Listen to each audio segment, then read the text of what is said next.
Olá, tudo bem? Meu nome é Isabela da Mata e eu sou aluna do 5º período do curso de Comunicação Social e Jornalismo pela Universidade Federal de Viçosa, a UFV, e eu faço parte da equipe que expôs a peça Intercambistas na UFV na Expocom desse ano de 2020.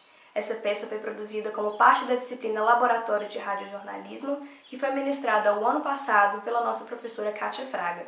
E para isso a gente procurou por estudantes estrangeiros no UFV que estavam vivendo essa experiência de morar sozinho em um outro país, e a gente conversou um pouco sobre intercâmbio e essas experiências culturais. Então, nossos objetivos foram analisar essas diferenças culturais e entender um pouco melhor da adaptação desses estudantes estrangeiros aqui em Viçosa. Nós temos muitas diferenças, como a alimentação, o idioma, o método de ensino, dentre outros costumes da nossa cultura. E a gente teve interesse em entender um pouco melhor a vida deles antes de vir para cá, mas principalmente criar esse paralelo com a vida deles a partir do momento que eles decidiram estudar aqui em Viçosa. Muitas das técnicas que a gente utilizou para a produção desse trabalho foram descritas por Heródoto Barbeiro e Paulo Rodolfo de Lima em um livro chamado Manual de Radiojornalismo. A gente teve conhecimento desses autores durante essa disciplina de radiojornalismo, e muitas dessas técnicas, como o uso correto de artigos e pronomes, a produção de frases mais curtas com pausa para respiração e a adequação do vocabulário, foram técnicas que a gente utilizou na produção do nosso trabalho. Além disso, a escolha do nosso tema e a angulação que foi dada foram influenciadas por Zygmunt Bauman, que escreveu uma obra chamada Confiança e Medo na Cidade, com um capítulo chamado Viver com Estrangeiros, que aborda essa experiência de se conviver com indivíduos diferentes e a troca de ideias a partir dessa interação. Além disso, a gente foi influenciado também por Indiara Dalmolin, autora de um livro chamado Intercâmbio Acadêmico Cultural Internacional, uma experiência de crescimento pessoal e científico, que mostra essas vantagens de se realizar um intercâmbio. A busca por fontes para a realização do nosso trabalho foi uma parte que mobilizou quase todos os integrantes do nosso grupo. E a gente procurou, dentro do nosso contexto, dentro do nosso possível, a maior representatividade que a gente conseguiu encontrar. Então, nossas fontes foram dos Estados Unidos, de Honduras, do Peru, do País Basco e de Moçambique. Sobre as entrevistas, a gente elaborou um roteiro só, um roteiro padrão, que foi uma forma que a gente encontrou de organizar melhor as respostas dos nossos convidados e de comparar essas respostas também. E esse roteiro abordou os motivos que levaram os estudantes a escolherem o Brasil como país de intercâmbio, a estrutura de acolhimento da UFV, o processo de adaptação aqui em Viçosa, além da comparação entre as expectativas que eles tinham e a realidade que eles encontraram aqui. E, por fim, o vínculo que foi criado com a cidade de Viçosa. Depois que o nosso trabalho foi gravado e editado, ele foi transmitido na rádio universitária e na web rádio com o UFV, que são duas rádios que veiculam as produções dos estudantes de Comunicação Social e Jornalismo na Universidade Federal de Viçosa. Nós tivemos alguns desafios na produção desse trabalho. O primeiro deles que eu posso citar é a barreira linguística.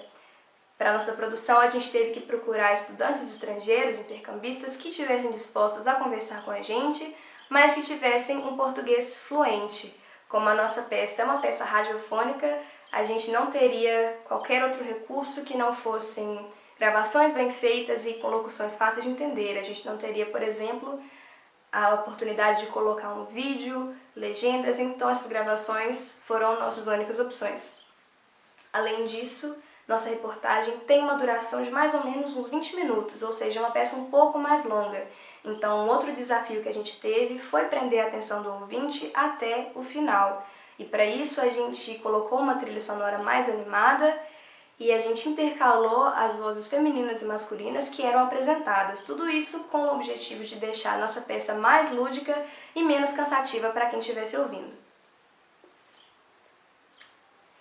Esse trabalho exigiu da gente muita dedicação e uma divisão das tarefas que ocorreu de uma forma muito harmônica. O nosso trabalho ele teve várias etapas, desde a produção dos roteiros até as entrevistas, a edição, a gravação em estúdio, e tudo isso foi dividido de uma maneira bem harmônica, todos nós desempenhando as partes que foram descritas para a gente desempenhar, e nós tivemos dois auxílios muito especiais. Primeiro da nossa professora orientadora Kátia Fraga, que nos auxiliou desde o começo, nos deu muitas dicas, sempre muito disposta a ajudar a gente, e também do técnico de áudio do nosso departamento, Leandro Vieira, que ministrou pra gente uma oficina de edição de áudio. E essa oficina foi muito importante para que a gente tivesse uma autonomia maior, uma independência maior na produção desse trabalho. Concluindo nossa apresentação, posso dizer que os conhecimentos e as experiências que a gente adquiriu na produção dessa peça vão ser muito importantes para o resto da nossa carreira acadêmica e, com certeza, vão ser muito importantes na nossa carreira profissional. Além disso, foi uma oportunidade muito legal da gente aplicar os conhecimentos que a gente aprendeu durante os semestres de estudo de uma maneira bem prática. Esse trabalho foi uma produção minha, Isabela da Mata, e de Stephanie Peron, Rafael Mendes, Rita Cristina da Silva, Marco Túlio de Miranda, Estela Antunes, Arthur Souza e Maria Eduarda Melo, com a orientação da professora Kátia Fraga e apoio técnico de Leandro Vieira. Nós agradecemos muito a Expocom pela oportunidade de apresentar o nosso trabalho, de crescer e de aprender mais. Nós agradecemos à professora Kátia Fraga pelo incentivo, pelo apoio desde o começo e agradecemos também à Universidade Federal de Viçosa e ao Departamento de Comunicação que nos proporcionaram um ambiente para a produção dessa peça. Muito obrigada!